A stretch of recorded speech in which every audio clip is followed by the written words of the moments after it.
الحمد لله وكفى وسلام على عباده الذين اصطفى أما بعد فأعوذ بالله من الشيطان الرجيم بسم الله الرحمن الرحيم يا أيها الذين آمنوا اتقوا الله وابتغوا إليه الوسيلة وجاهدوا في سبيله إلى آخر الآية صدق الله مولانا العظيم وبلغنا رسوله النبي الأمين الكريم ونحن على ذلك لمن الشاهدين والشاكرين والحمد لله رب العالمين یا خدا بہر جناب مصطفیٰ امدادکم یا رسول اللہ اس بہر خدا امدادکم غوث اعظم بمن بے سر و ساما مدد قبلہ دی مدد قاب ایما مدد بگرداد بلا افتاد کشتی مدد کن یا معین الدین چشتی مدد کن یا معین الدین چشتی مدد کن یا معین الدین چشتی قادریم نعرہ یا غوث اعظم میزنم دمز شیخ احمد رضا خان قطب عالم میزنم تیری سرکار میں لاتا ہے رضا اس کو شفیع جو میرا غوث ہے اور لاڈلا بیٹا تیرا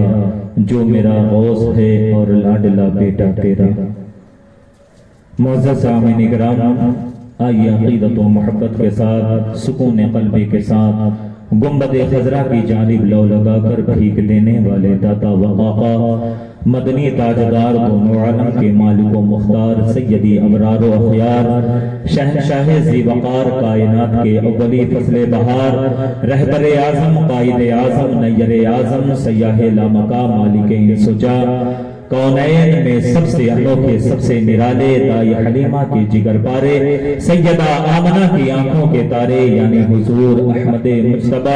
محمد مصطفیٰ صلی اللہ علیہ وسلم کی بارگاہ میں جھوم جھوم کر درود پاک نظرانہ پیش کریں پڑھیے باباز بلند درود پاک اللہم صلی علی سیدنا مولانا محمد بارک وسلم صلو علیہ صلاۃ و سلام علیک یا رسول اللہ صلی اللہ علیہ وسلم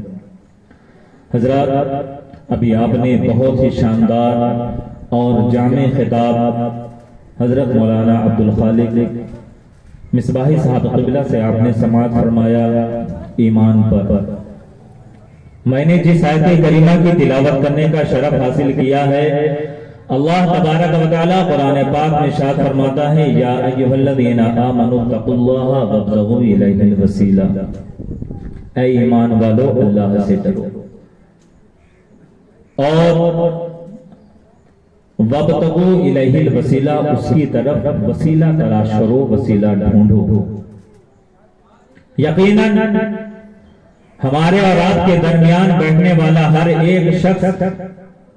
دل میں یہی عقیدہ دل میں یہی خواہش آرزو جستجو لے کر بیٹھا ہے کہ مجھ سے میرا خدا اور میرا رسول راضی ہو جائے ہر ایک سنی مسلمان یہی چاہتا ہے کہ مجھ سے خدا راضی ہو جائے اور اس کا رسول راضی ہو جائے صرف یہاں کا ہی نہیں ہر ایک انسان یہی چاہتا ہے کہ خدا مجھ سے راضی ہو جائے چاہے وہ ہندوستان کا رہنے والا ہو چاہے وہ پاکستان کا رہنے والا ہو چاہے وہ انڈونیشیا افریقہ جاپان کہیں کا بھی رہنے والا ہو ہر ایک انسان یہی چاہتا ہے کہ خدا مجھ سے راضی ہو جائے اور یا ایھا الذین آمنوا اتقوا اللہ ایمان کی جو منزل ہے وہ 4 منزلوں پر ہے یا ایھا الذین آمنوا اے ایمان والو اتقوا اللہ اللہ سے ڈرو وجاہدوا وابتغوا الیہ الوسیلہ خدا کی طرف وسیلہ تلاش کرو وجاہدوا فی سبیلہ اور اس کی طرف جہاد کرو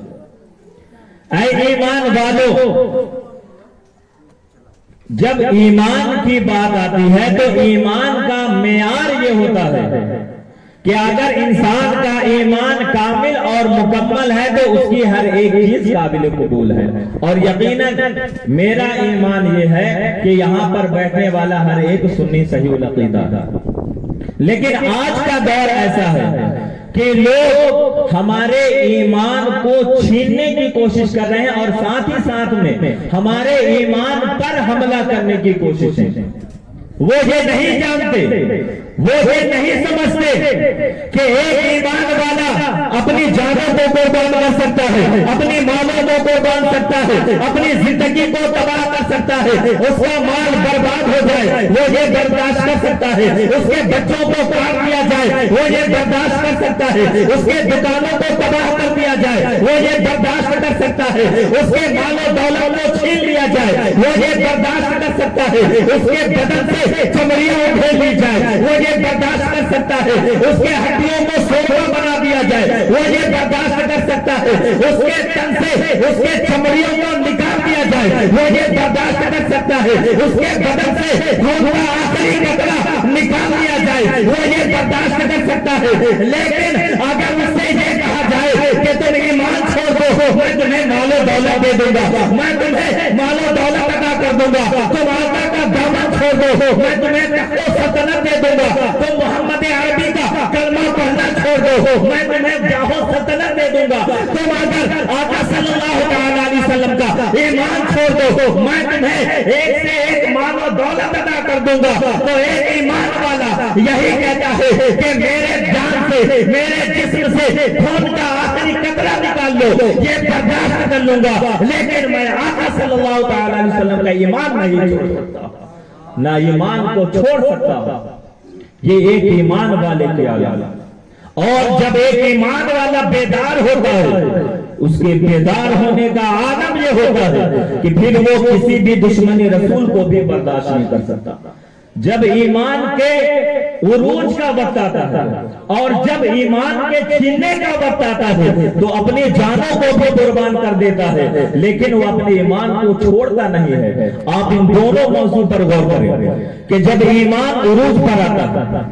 کہ یعنی کہ ایک شخص وہ دور کہ پاکستان میں ایک شخص نے آقا صلی اللہ علیہ وسلم کی شان میں گستاخی کی، دوسرا وہ شخص جو آقا صلی اللہ علیہ وسلم سے سچی محبت عقیدت رکھتا تھا اس کا نام عبدالقیوم تھا، وہ ایک ٹانگا چلایا کرتا تھا، اسے کوئی نہیں جانتا، کوئی نہیں پہچانتا تھا، نہ اس کے محلے کے لوگ، نہ اس کے علاقے کے لوگ، نہ اس کے رشتہ دار عزیز و اقارب، بس خاص و عام تھوڑا بہت جان گئے تو جان گئے، ورنہ اس کے محلے کے لوگ بھی صحیح سے پہچانتے نہ تھے، اور شہر کا ماحول بھی ہوتا ایسا تھا۔ لیکن جب اس عاشق رسول کو یہ معلوم ہوتا ہے کہ ایک گستاخ رسول کا آج کوٹ میں پیشی ہونے والی ہے، اسے پیش کیا جائے گا، وہ عاشق رسول اپنے ٹانگے کو لیتا ہے اور ٹانگا چلاتا ہوا وہ کٹہجری تک پہنچتا ہے، کوٹ تک پہنچتا ہے، اور پہنچنے کے بعد کیا دیکھتا ہے کہ وہ گستاخ رسول کو اسے جج کے سامنے پیش کیا جا رہا ہے، اس کی پیشی چل رہی ہے، وہ عاشق رسول اپنے ہاتھ میں ایک ہتھیار لیتا ہے اور نہ آؤ دیکھتا ہے، نہ تاؤ دیکھتا ہے، نہ اسے پولیس کی بندشیں روک پاتی ہے، نہ اسے پولیس کے حکمران روک پاتے ہیں، وہ وہاں پہنچتا ہے اور پہنچنے کے بعد ایک ایسا وار کرتا ہے، ایسا وار کرتا ہے کہ وہ گستاخ رسول وہیں پر جہنم رسید ہو جاتا ہے، اور وہ اپنے ہاتھوں کو ایک دم آزاد چھوڑ کر پولیس کے حوالے ہو جاتا ہے۔ عزیزان محترم، پولیس کے حوالے ہی ہونا ہوتا ہے، چند لمحہ گزرتا ہے کہ چند لمحے کے درمیان ہی میں اسے علاقے کیا، اسے شہر کیا، اسے صوبہ کیا، اسے تمام کے تمام افراد جاننے لگ جاتے ہیں کہ کون ہے یہ عبدالقیوم، آخر اس نے کیا کیا، تمام کے تمام لوگوں میں یہ باتیں ہونی شروع ہو جاتی ہے۔ وہ تو عاشق رسول ہے، وہ تو محب اہل بیت ہے، وہ تو رسول سے سچی محبت کرنے والا ہے، وہ تو کسی کو نہیں دیکھا، اس نے بس یہ دیکھا کہ یہ سامنے والا گستاخ رسول ہے، میں اسے نہیں چھوڑوں گا۔ آخر کار حالات یہ ہوتے ہیں کہ تمام کے تمام باتوں کو سامنے رکھ کر جب یہ فیصلہ سنانے پر قاضی ہو جاتا ہے، وہ یہ شروع کر دیتا ہے کہ اسے پھانسی کی سزا دے دی جائے۔ عزیزان محترم، آخر کار ہوا بھی یہی، جب اس عاشق رسول کے پاس اس وقت کے وکیل ایڈوکیٹ پہنچتے ہیں اور کہتے ہیں کہ شخص تم اپنا بیان بدل دو، تم یہ کہتے ہو کہ میرا ذہن خراب تھا، ذہن توازن صحیح نہیں تھا، میرا دماغ خراب تھا، میں نے اسی حالت میں ایسا کیا ہے۔ وہ شخص کہتا ہے کہ میں ہرگز نہیں کر سکتا، اس لیے کہ میں محبت رسول میں اسے جہنم پہنچایا ہے اور میں کبھی بھی برداشت نہیں کروں گا، اور میں کیا کوئی بھی عاشق رسول یہ کبھی بھی برداشت نہیں کرے گا کہ کوئی گستاخ رسول اس طریقے سے آزاد گھومے۔ میں نے جو کیا ہے وہ سچ کیا ہے، اور ہوتا بھی یہی ہے کہ جب اسے سزا دی جاتی ہے، جب اسے پھانسی کے تختے پر سجایا جاتا ہے، چڑھا دیا جاتا ہے، عزیزان محترم پورا ملک اس کی عاشق اس کی دیوانگی میں ہوئی۔ یہ ایمان کی وہ علامت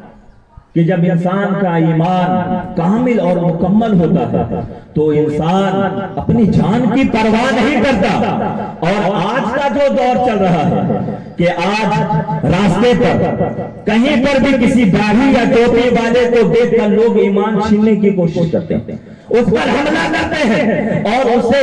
غلط واہیات ٹائپ کے نعرے لگانے کے لیے کہا کرتا ہے، اسے جملے استعمال کرنے کے لیے کہتا ہے۔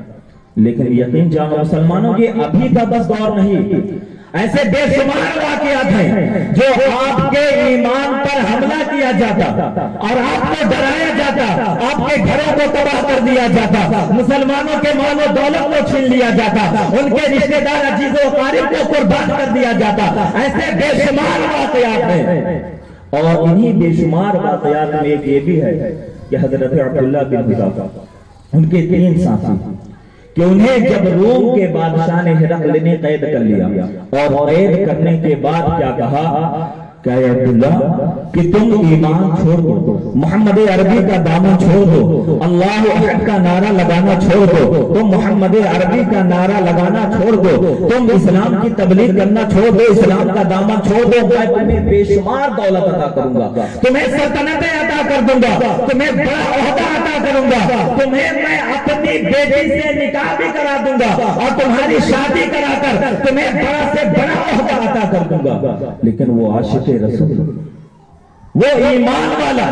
وہ کیا کہتا ہے؟ غور کرنے کا مقام ہے کہ آج بھی وہ دور آ رہا ہے کہ آج بھی آپ کو لالچ دیا جا رہا ہے، آج بھی آپ کو ڈرایا جا رہا ہے، دھمکایا جا رہا ہے کہ تم اسلام کا دامن چھوڑ دو، تم اسلام کا کلمہ چھوڑ دو، تم اللہ کا نعرہ لگانا چھوڑ دو، تم رسول کی رسالت کا چرچا کرنا چھوڑ دو، تو یقیناً تم ہندوستان میں امان کے ساتھ میں رہو گے، تمہارے جانوں پر کوئی حملہ نہ ہوگا، تمہارے مالوں کو لوٹا نہیں جائے گا، تمہارے جانوں کو بخش دیا جائے گا، تمہارے رشتہ دار کو چھوڑ دیا جائے گا، تمہارے عزیز و اقارب کو تکلیف نہیں دی جائے گی، تمہیں بھی چھوڑ دیا جائے گا، تمہیں عہدہ دیا جائے گا۔ عزیزان محترم یہی لوگ، ایسے ہی اس عاشق رسول کو بھی ڈرایا گیا، دھمکایا گیا، اور یہ کہا گیا کہ تم ایمان چھوڑ دو، اسلام کا دامن چھوڑ دو۔ اس عاشق رسول نے کہا کہ اے بادشاہ تم کیا سمجھتے ہو؟ تم مجھے اپنی طرح سمجھ رکھتا ہے کہ جو مال و دولت کی لالچ میں، سلطنت اور عہدے کی لالچ میں ایمان کو چھوڑ دے؟ یقین جانو تم میرے بدن کی پوری چمڑی ادھیڑ لو، میرے بدن سے بہنے والا ایک قطرہ نکال لو، یقیناً تم ہر ایک قطرہ نکال سکتے ہو، لیکن میرا ایمان نہیں چھین سکتے۔ میں اپنے بدن کا ایک قطرہ بہانا منظور کر لوں گا، لیکن محمد عربی کا دامن کبھی نہیں چھوڑوں گا۔ اتنا سننا ہوتا ہے کہ وہ کیسے قسم میں آ جاتا ہے، غصے میں آ جاتا ہے، اور اپنے سپاہیوں سے کہتا ہے کہ ایک کڑھائی تیار کی جائے اور اس میں تیل ڈال کر گرم کیا جائے، کھولایا جائے۔ عزیزان محترم اس تیل کو جب کھولایا جاتا ہے اور اس کھولتے ہوئے تیل کو دکھا کر اس عاشق رسول سے کہا جاتا ہے کہ تم ایمان چھوڑ دو، نہیں تو اسی تیل میں ڈال دیا جائے گا، تم ایمان چھوڑ دو ورنہ اسی کھولتے ہوئے تیل میں ڈال دیا جائے گا، چند لمحے میں تمہارا گوشت، تمہاری ہڈیاں گل جائیں گے، ایمان چھوڑ دو۔ عزیزان محترم وہ تمام کے تمام عاشق رسول یہی جواب دیتے ہیں کہ ہم ایمان نہیں چھوڑ سکتے، ہم ایمان نہیں چھوڑ سکتے، میں محمد عربی کا دامن نہیں چھوڑ سکتے۔ اور ہوا بھی یہی کہ یکے بعد دیگر دو عاشق رسول کو یکے بعد دیگر اس کھولتے ہوئے کڑھائی میں ڈال دیا گیا۔ عزیزان محترم، غور کرنے کا مقام ہے کہ ایمان اتنے آسانی کے ساتھ میں نہیں پہنچا اور ایمان اتنی آسانی سے دیا نہیں جاتا، اور ایمان کا معنی بھی یہی ہوتا ہے کہ مان لینا، کسی کو صدق دل سے مان لینا، اور جب وہ مان لینا وہ ایمان اللہ اور اس کے رسول کے لیے ہو تو یقیناً ایک سچے ایمان کی دلیل بھی یہی ہے کہ ہم اپنی جان کو دے سکتے ہیں لیکن اپنا ایمان نہیں چھوڑ سکتے ہیں۔ جب دو عاشق رسول کو ڈال دیا جاتا ہے تو ایک عاشق رسول جو ابھی ان فوان شباب یعنی کہ جوانی کے دہلیز پر قدم رکھ رہے ہوتے ہیں، انہیں دیکھ کر ایک وزیر کہتا ہے کہ بادشاہ اس شخص کو میرے پاس چھوڑ دو، یہ بڑا خوبصورت بڑا حسین ہے، اسے میرے پاس چھوڑ دو، میں اسے اپنے ساتھ میں رکھوں گا، یقیناً مجھے یقین ہے کہ میں اس کا ایمان چھین سکتا ہوں، میں اپنے طریقے سے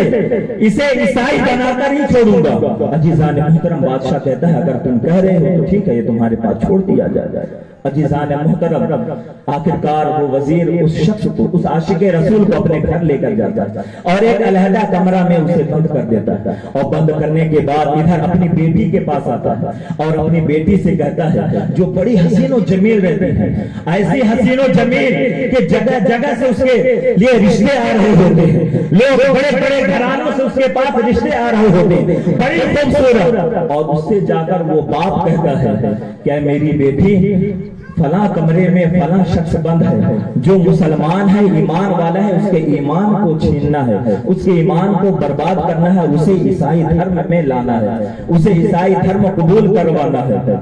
عزیزان محترم، آخرکار وہ لڑکی تیار ہوتی ہے اور تیار ہونے کے بعد رات کے وقت میں جیسے ہی اس کمرے میں پہنچتی ہے تو کیا دیکھ رہی ہے کہ وہ عاشق رسول عبادت میں مشغول ہے، وہ عاشق رسول خدا کی عبادت میں لگا ہوا ہے، وہ نمازیں پڑھ رہا ہے، وہ لڑکی وہیں پر انتظار کر رہی ہوتی ہے، 1 رکعت 2 رکعت 3 رکعت 4 رکعت وہ انتظار کرتی جا رہی ہے، کبھی آدھا گھنٹہ، کبھی 1 گھنٹہ 2 گھنٹے 3 گھنٹے، یہاں تک کہ انتظار کرتے کرتے پوری رات گزر جاتی ہے، صبح کا سورج نمودار ہوتا ہے، وہ لڑکی واپس اپنے والد کے پاس آتی ہے اور کہتی ہے، اے والد محترم، لگتا ہے کہ آج اس کی عبادت کی رات ہے، یہ پوری رات عبادت میں مشغول رہا، پوری رات خدا کی عبادت میں لگا رہ گیا، یہ رات لگتا ہے اس کی عبادت کی رات ہے، یقیناً دوسری رات آئے گی تو میں اسے اپنے حسن کی جال میں پھنسا لوں گی، میں اسے اپنے حسن فریفتہ کر دوں گی۔ یقیناً جب دوسری رات آتی ہے وہ پھر اسی کمرے میں داخل ہوتی ہے، کیا دیکھ رہی ہے کہ وہ پھر عبادت میں مشغول ہے، وہ 1 گھنٹہ 2 گھنٹہ 3 گھنٹہ نہیں بلکہ پوری رات عبادت میں گزار دیتی ہے۔ جیسے ہی رات عبادت میں گزرتی ہے عزیزان محترم، وہ واپس لوٹتی ہے اور لوٹنے کے بعد اپنے والد سے پھر کہتی ہے کہ یقیناً آج بھی اس کی رات عبادت کی رات تھی، اسی لیے وہ عبادت میں گزار دیا۔ عزیزان محترم، وہ تیسری رات آتی ہے، جب وہ تیسری رات پہنچتی ہے وہ عبادت میں مشغول رہتے ہیں، عبادت سے جیسے ہی فارغ ہوتے ہیں وہ عورت دیکھتی ہے اور کہتی ہے، اے شخص یہ بتا تو کس کی عبادت کر رہا تھا، کس کے عشق میں اس طریقے سے محو تھا کہ میرے حسن کی طرف تو دیکھ نہیں رہا ہے، میری طرف تو نظر نہیں اٹھا رہا ہے، میرے حسن کے چرچے تو چاروں طرف ڈھول ہو جا رہے ہیں، میرے حسن کے چرچے تو چاروں طرف ہو رہے ہیں، لوگ میرے حسن کے بارے میں باتیں کرتے ہیں اور تم میری طرف دیکھ نہیں رہے ہو، آخر بات کیا ہے؟ تم کس کی عبادت کر رہے ہو؟ تم کس سے محبت کرتے ہو؟